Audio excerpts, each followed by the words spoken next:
कस्बे में शेखर नाम का 22 साल का युवक रहा करता था। शेखर पढ़ाई लिखाई में बेहद ज्यादा होशियार था, लेकिन शेखर के अम्मी अब्बू बेहद गरीब थे। शेखर का जब कॉलेज जाने का नंबर आया तो उसके अब्बू कमल प्रसाद ने अपने बेटे शेखर से कहा, बेटा, हमसे जहाँ तक हो सका हमने तुम्हें पढ़ाया लिखाया, लेकिन इसके आगे हम तुम्हें नहीं पढ़ा सकते। लेकिन क्यों पापा? आप तो जानते हैं कि मेरा कॉलेज जाने का सपना है। मैं पढ़ लिख कर बड़ा आदमी बनना चाहता हूँ। शेखर की बात सुनकर शेखर की अम्मी अनीता ममता भरी नजरों से शेखर की ओर देखकर बोली, हर माँ बाप यही चाहते हैं बेटा कि उनका बेटा बड़ा होकर अच्छे कॉलेज में जाए और वो अपने माँ बाप का खूब नाम रोशन करे। लेकिन तुम तो जानते हो कि इन्होंने तुम्हें मजदूरी करके यहाँ तक तालीम दिलवाई है। कॉलेज की फीस का बोझ अब ये नहीं उठा सकते। कोई बात नहीं मम्मी, मैं पापा का दर्द समझता हूँ। मैं जानता हूँ कि पापा ने एक एक रुपया जमा कर कर मुझे इंटर कराया है, लेकिन अब मैं बड़ा हो गया हूँ। मैंने इतनी तालीम हासिल कर ली है कि अब मैं बच्चों को तालीम देकर अपने कॉलेज की फीस निकाल सकता हूँ। पूरे गांव में सिर्फ तुम ही ने इंटर किया है बेटा, वरना तुम तो जानते ही हो कि हमारे गांव का मुखिया किसी भी माँ बाप को अपने बच्चों को पढ़ाने की सलाह नहीं देता। इस कस्बे में जिस भी माँ बाप ने अपने बच्चों को पढ़ाने के लिए सोचा तो मुखिया ने हमेशा उनके कान भर दिए। तुम्हारी मम्मी सही कह रही हैं बेटा। अरे लोग तो तालीम के फायदे बताते हैं, लेकिन हमारे गांव का मुखिया तो तालीम के नुकसान बताने लग जाता है। बोलता है कि पढ़ने लिखने के बाद लोग बेकार हो जाते हैं, वो किसी काम के नहीं रहते। मेहनत करने से फिर वो दिल चुराने लगते हैं और मजदूरी करने में उन्हें शर्म आने लगती है। बेटा, अब मैं चाहती हूँ कि तुम अपने पापा के काम में हाथ बटाओ। अब तुम्हारे पापा बूढ़े हो चुके हैं। आपको क्या लगता है मम्मी कि मैं नहीं चाहता कि पापा अब आराम से बैठें? लेकिन आप ही बताइए, आप क्या चाहती हैं? क्या मैं भी पापा की तरह मजदूरी करूं? नहीं मम्मी, मैं कुछ अलग करना चाहता हूं। इतना कहकर शेखर वहां से चला जाता है। कमला प्रसाद अपनी बीवी की ओर देखते हुए बोले, कोई बात नहीं, वो कुछ अलग और नया करना चाहता है तो इसमें गलत क्या है? मेरा मन कहता है कि मेरा बेटा कुछ न कुछ बड़ा करेगा। अगले दिन शेखर अपना बैग पैक करके शहर जाने की तैयारी करने लगा। कहाँ जा रहे हो शेखर? मैं शहर जा रहा हूँ मम्मी। शहर में मेरा दोस्त नितिन रहता है। मैं उसके साथ उसके कमरे में रह लूंगा और वहाँ मुझे ट्यूशन पढ़ाने के लिए बहुत सारे बच्चे भी मिल जाएंगे। आप दोनों चिंता मत कीजिए, और जैसे ही सब कुछ ठीक हो जाएगा मैं हर महीने आप लोगों को पैसा भेजता रहूंगा। इतना कहकर शेखर अपने घर से निकल गया। शेखर बस स्टैंड पर पहुंचा ही था कि तभी वहां पर गांव का मुखिया टहलते हुए आ गया। शेखर को देखकर मुखिया मजाक उड़ाने वाले अंदाज में शेखर से बोला, क्या हाल है शेखर? कहाँ जाने की तैयारी है? मैं शहर जा रहा हूँ मुखिया जी। हाँ, मैंने सुना है कि तुम शहर जाकर कॉलेज में तालीम हासिल करना चाहते हो। तुम नई पीढ़ी की बच्चों में शर्म नाम की कोई चीज तो बची नहीं है। बाप मजदूरी करते करते बूढ़ा हो गया है, उसका हाथ बटाने की बजाय शहर में मौज मस्ती करने जा रहे हो। अपने हाथ में रहिए मुखिया जी। आप क्या चाहते हैं? मैं भी पापा की तरह अपनी जिंदगी मजदूरी करते करते निकाल दूं? मैं अपने आने वाली पीढ़ी को इस मुसीबत का सामना नहीं करने दूंगा। इतना कहकर शेखर बस में चढ़ गया और कुछ ही घंटों में वो शहर पहुंच गया। शहर में वो अपने दोस्त नितिन के पास पहुंचा ही था कि नितिन उसे अचानक देखकर चौंक गया। क्या बात है शेखर, तुम अचानक यहाँ कैसे? शेखर ने सारा मसला नितिन को कह सुनाया। मुझे ये कहते हुए अच्छा तो नहीं लग रहा है, लेकिन मैं तुम्हारी मदद नहीं कर सकता क्योंकि मेरा रूम पार्टनर 2 दिन बाद यहाँ आ जाएगा। कोई बात नहीं, मैं यहाँ जमीन पर बिस्तर बिछाकर सो जाया करूंगा। वैसे भी तुम और तुम्हारा रूम पार्टनर तो कॉलेज में चले जाते हैं। मैं सुबह शाम बच्चों को ट्यूशन पढ़ा दिया करूंगा और तुम्हारे साथ कॉलेज चला जाया करूंगा। मुझे माफ करना शेखर, ये बातें कहने में अच्छी लगती हैं, लेकिन सच ये है कि 3 लोग एक रूम में एडजस्ट नहीं कर सकते। तुम्हें यहाँ से जाना होगा, और वैसे भी तुम्हें अपने माँ बाप को गाँव में अकेला छोड़कर यहाँ नहीं आना चाहिए था। और जाओ, जाकर उनके साथ मजदूरी करो। शेखर मुंह लटकाकर वहाँ से चला गया और फुटपाथ पर बैठकर सोचने लगा। अगर गांव वापस चला गया तो सभी लोग मेरा मजाक उड़ाएंगे। समझ में नहीं आता अब मैं क्या करूं। कहाँ जाऊं? शेखर काफी देर तक गहरी सोच में गुम रहा। कुछ वक्त बाद एक बूढ़ा आदमी शेखर के पास आकर बोला, मैं काफी देर से देख रहा हूँ तुम फुटपाथ पर अकेले बैठे हुए हो। कोई परेशानी हो तो मुझे बताओ। शेखर ने जब उस बूढ़े को देखा तो उसे उनमें अपने अब्बू की झलक नजर आई। शेखर ने सारा मसला उस बूढ़े आदमी को कह सुनाया कि किस तरह उसके दोस्त नितिन ने उसकी बेइज्जती करके कमरे से निकाल दिया। तुम ये क्यों सोचते हो तुम पढ़ लिख कर ही बड़े आदमी बन सकते हो? आजकल जमाना बहुत बदल गया है। मैं आपकी बात का मतलब नहीं समझा। ये सच है कि शिक्षा बहुत जरूरी है, लेकिन उससे भी ज्यादा सच ये है कि इस देश में जितने भी बड़े बिजनेसमैन हैं और बड़ी बड़ी कंपनी के मालिक हुए हैं, उन सब ने बहुत कम पढ़ाई लिखाई की थी। मेरी एक पिज्जा की दुकान है। तुम चाहो तो मेरी दुकान में काम कर सकते हो और रात में मेरी दुकान पर रुक भी सकते हो। इस तरह तुम्हें अपने गांव वापस नहीं जाना पड़ेगा। शेखर को उस बूढ़े आदमी की बात बेहद पसंद आई। उस दिन के बाद से शेखर उस बूढ़े आदमी के दुकान में डिलीवरी बॉय का काम करने लगा। वो दिन भर मेहनत करके पिज्जा की डिलीवरी करता और रात के समय बूढ़ा आदमी जब दुकान बंद करके चला जाता तब शेखर उसके दुकान में ही बैठकर रात भर पढ़ाई करता। धीरे धीरे शेखर की समझ में आने लगा कि पढ़ाई और व्यापार दोनों अलग अलग बातें हैं। एक दिन शेखर ने उस बूढ़े आदमी से बोला, मैं पिज्जा बनाना सीखना चाहता हूँ। क्यों नहीं बेटा, जरूर, आज से तुम ही किचन में काम करोगे। शेखर कुछ ही दिनों में बेहद बढ़िया पिज्जा बनाना सीख गया। उसके हाथ के बने हुए पिज्जाज लोगों को बेहद पसंद आने लगे। शेखर अब कुछ पैसे बचाकर अपने अम्मी अब्बू को मनी ऑर्डर किया करता था। अचानक उस बूढ़े आदमी का इंतकाल हो गया। उस आदमी के इंतकाल के बाद उस बूढ़े आदमी का बेटा शेखर से बोला, मैं तुम्हें शुरू से पसंद नहीं करता था।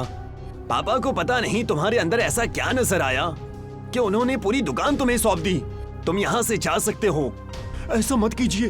आप अगर मुझे दुकान से निकालेंगे तो मैं कहाँ जाऊँगा? अरे कहीं भी जाओ, मुझे उससे क्या।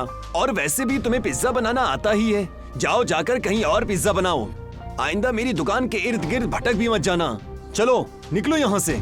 शेखर चुपचाप अपना सामान लेकर उसके दुकान से बाहर निकल गया। बाहर निकलकर वो फिर से उसी फुटपाथ पर गया जहाँ पर उसकी पहली मुलाकात उस बूढ़े आदमी से हुई थी। मैं हार नहीं मानूंगा। मेरे हाथ का पिज्जा शहर के लोगों को बहुत अच्छा लगता है और वैसे भी कई लोग मुझसे कह चुके हैं मुझे खुद की अपनी दुकान खोलनी चाहिए। क्यों ना मैं उन सबसे मदद मांगू। अब से मैं अपना कारोबार खुद से शुरू करूंगा। किसी के सामने हाथ नहीं फैलाऊंगा। इतना कहकर हर उस जगह पर जाने लगा जहां वो पिज्जा डिलीवरी किया करता था। शेखर के स्वभाव को देखते हुए सभी लोगों ने उसकी बेहद मदद की और कुछ ही दिनों में शेखर ने शहर में एक अपनी छोटी सी दुकान किराए पर लेकर उसमें पिज्जा बनाने लगा। मगर शेखर की दुकान नहीं चली क्योंकि शहर में ब्रांडेड पिज्जा खाने वालों की संख्या बेहद ज्यादा थी। शेखर इसी परेशानी में रात के समय एक बेहद पुरानी बेकरी के पास बैठा हुआ था कि तभी एक आदमी की आवाज उसके कानों में टकराई। कौन हो तुम? मेरा नाम शेखर है। आप कौन हैं? मेरा नाम मोहन लाल है। वो बेकरी देख रहे हो? मैं तो काफी समय से देख रहा हूँ। वो बेकरी तो बंद पड़ी हुई है। मेरी बेकरी रात में ही चालू होती है। मेरी बेकरी में वड़ा पाव बहुत ही अच्छा बनता है। वैसे तुम क्या करते हो? अब मैं आपको क्या बताऊं बाबा, मैं पिज्जा बनाता हूँ। कुछ समय पहले मैंने कर्ज लेकर किराए पे दुकान ली थी, लेकिन पता नहीं क्यों मेरा पिज्जा लोग खरीद ही नहीं रहे। क्योंकि तुम्हें कुछ नया आइटम बनाना चाहिए बेटा। तुम वड़ा पाव पिज्जा ट्राई क्यों नहीं करते? वड़ा पाव पिज्जा? ये कैसी बातें कर रहे हैं आप बाबा? मैं तो पहली बार इसका नाम सुन रहा हूँ। मुझे तुम्हारा स्वभाव बहुत पसंद आया बेटा। मैं तुम्हें एक राज की बात बताता हूँ। मुझे वड़ा पाव बनाने की बहुत सारे नए तरीके आते हैं। कुछ समय पहले मैंने वड़ा पाव पिज्जा बनाने का तरीका एक विदेशी से सीखा था। तुम चाहो तो मैं तुम्हें वो तरीका बता सकता हूँ, लेकिन एक ही शर्त है। कैसी शर्त बाबा? मेरा वड़ा पाव पिज्जा बनाने का तरीका है, उसके लिए तुम्हें सिर्फ मेरी ही बेकरी से वड़ा पाव खरीदने होंगे। लेकिन मेरे पास आपके वड़ा पाव खरीदने के पैसे नहीं है। कोई बात नहीं, तुम्हें मैं उधार देने के लिए तैयार हूँ। लेकिन इस बात की क्या गारंटी है बाबा कि वड़ा पाव पिज्जा बिकेगा ही बिकेगा? जरूर बिकेगा बेटा, और देखते ही देखते तुम्हारे दिन बदल जाएंगे। इतना कहकर मोहनलाल शेखर को बेकरी के अंदर ले गया। शेखर ने देखा कि बेकरी अंदर से बेहद बड़ी बनी हुई थी, लेकिन वहाँ पर एक भी मजदूर काम नहीं कर रहा था। सिर्फ मशीन ही काम कर रही थी, जो कि ऑटोमेटिक तरीके से वड़ा पाव बनाकर तैयार कर रही थी। बाबा, यहाँ पे तो कोई मजदूर नहीं है और इतनी बड़ी मशीन की आवाज तो बाहर लग ही नहीं रही। ये ऑटोमेटिक मशीन है बेटा, कुछ समय के बाद तुम्हें सब समझ आ जाएगा। मोहनलाल शेखर को बेकरी के अंदर वड़ा पाव बनाने की विधि समझाने लगा। कुछ ही वक्त में शेखर की समझ में सब कुछ आ गया। शेखर बेहद सारे वड़ा पाव लेकर अपनी दुकान गया और सुबह तक उसने सारा वड़ा पाव पिज्जा बनाकर तैयार कर दिया, जिसकी सुगंध दूर दूर तक जा रही थी। एक बाइक सवार आदमी जो कि वहाँ से गुजर रहा था, अचानक शेखर के दुकान के सामने बाइक रोककर खड़ा हो गया। यहाँ पे तो बहुत अच्छी खुशबू आ रही है। ये वड़ा पाव पिज्जा की खुशबू है। मैं तो इस तरह के पिज्जा के बारे में पहली बार सुन रहा हूँ। लाओ मुझे भी टेस्ट कराओ। शेखर ने एक वड़ा पाव पिज्जा उठाकर उसे दे दिया। वड़ा पाव पिज्जा खाकर वो आदमी खुशी से उछल पड़ा। यकीन मानो, मैं पिज्जा खाने का बहुत ज्यादा शौकीन हूँ, लेकिन इतना लजीज पिज्जा मैंने पहले कभी नहीं खाया। ये वड़ा पाव पिज्जा है सर, क्या आपको पसंद आया? मुझे बहुत ज्यादा पसंद आया। मैं एक न्यूज रिपोर्टर हूँ, मैं तुम्हारे वड़ा पाव पिज्जा की तारीफ जरूर करूँगा। इतना कहकर वो वहाँ से चला गया। कुछ ही दिनों में देखते ही देखते शेखर का वड़ा पाव पिज्जा बेहद मशहूर होने लगा। अब शेखर ने अपना खुद का बेहद अच्छा मकान शहर में ले लिया था। शेखर ने अब MBA भी कंप्लीट कर लिया था, लेकिन अब उसका पूरा ध्यान अपने वड़ा पाव पिज्जा के बिजनेस की ओर था। कुछ वक्त के बाद एक कंपनी का मालिक शेखर के पास आकर बोला, मेरा नाम एडवर्ड है, मैं अमेरिका में रहता हूँ। मैंने तुम्हारे वड़ा पाव पिज्जा की तारीफ बहुत सुनी है। मैं चाहता हूँ कि आज से ही तुम अपने वड़ा पाव पिज्जा की दुकान अमेरिका में खोलो। सच तो ये है कि मैं तुम्हारे साथ पार्टनरशिप करना चाहता हूँ। ये तो मेरे लिए बहुत ज्यादा खुशी की बात है। शेखर ने एडवर्ड के साथ पार्टनरशिप कर ली और देखते ही देखते शेखर का वड़ा पाव पिज्जा वर्ल्ड में बेहद फेमस होने लगा। कुछ वक्त बाद शेखर को बेस्ट बिजनेसमैन का अवार्ड मिला। उस अवार्ड के मिलने की खुशी में शेखर के अम्मी अब्बू और कस्बे के मुखिया के साथ शेखर के पास पहुँचे। वैसे तो मुझे शुरू से ही यकीन था कि तुम कुछ अलग और बड़ा ही करोगे। मुझे अपनी आंखों पर भरोसा नहीं हो रहा मेरे बेटे कि तू इतना बड़ा आदमी बन गया। तुम्हारे पापा बिल्कुल सही कह रहे हैं बेटा। मुझे खुशी है कि तुमने उस वक्त मेरी बात नहीं मानी। अगर तुम मेरी बात मान लेते तो तुम भी अपनी पापा की तरह एक मजदूर ही रहते। मुझे माफ कर दो शेखर। मुझे आज समझ में आ गया है कि अगर दिमाग के साथ तालीम भी जुड़ जाए तो इनका मुकाबला कोई नहीं कर सकता। तुमने न सिर्फ हमारे गांव का बल्कि इस देश का भी नाम बहुत रोशन किया है। मुझे तुम पर बहुत फक्र है। शेखर ने मुखिया और अपने अम्मी अब्बू से बोला, मेरी इस सफलता के हकदार मेरे दोस्त मोहनलाल जी है। अगर वो अपनी बेकरी से वड़ा पाव पिज्जा नहीं देते तो शायद मैं कभी इतना बड़ा आदमी नहीं बनता। आज भी उन्हीं की बेकरी के बने हुए वड़ा पाव पिज्जा मेरी कंपनी में आते हैं। तो फिर तो तुम्हें उन्हें शुक्रिया कहना चाहिए बेटा। आपके आने से पहले मैं उन्हीं के पास जाने की तैयारी कर रहा था। तो जाओ बेटा, अच्छे काम में देरी नहीं करना चाहिए। शेखर अपनी कार से उस बेकरी के पास जा पहुंचा। वो बेहद दिनों बाद बेकरी के पास आया था। मोहनलाल ने बेहद दिनों से शेखर से पेमेंट भी नहीं ली थी, मगर शेखर ने देखा कि उस बेकरी के पास कोई भी नहीं था। वो बेकरी बंद पड़ी हुई थी। शेखर बेहद हैरत से उस बंद बेकरी की ओर देखने लगा कि तभी एक आदमी की आवाज उसके कानों पर पड़ी। क्या देख रहे हो? मेरा नाम शेखर है।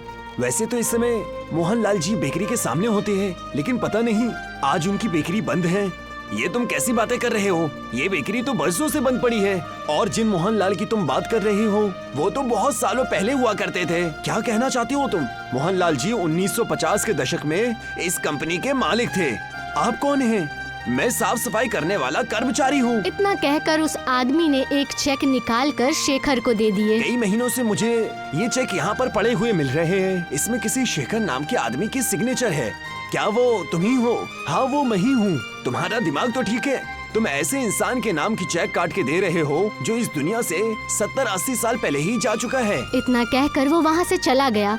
शेखर की समझ में अब सब कुछ आ चुका था। वो समझ चुका था कि शायद वो वड़ा पाव जिसका वो वड़ा पाव पिज्जा बना रहा था वो चमत्कारी थे। शेखर मुस्कुराता हुआ वहाँ से निकल गया। मगर वो आज भी वड़ा पाव पिज्ज़ा बनाने के लिए मशहूर है।